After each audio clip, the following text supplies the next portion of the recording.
過去今天，以後怎走更遠？所有的昨日埋藏了意義，不記得哪裏起點，明日便沒紀念。我是我，隨年隨月那片段，如當天的他不出現，如命運並未及時轉。這日誰來提示我，來渡過險惡與考驗？誰親手改寫這一段？誰活着就像平行線，誰也難扭轉。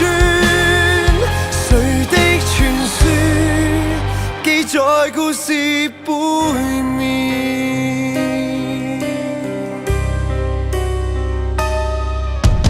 一塊磚或半張紙，有什麼想要說？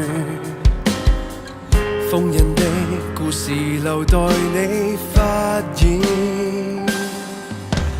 不記得哪裏起點，明日便沒紀念。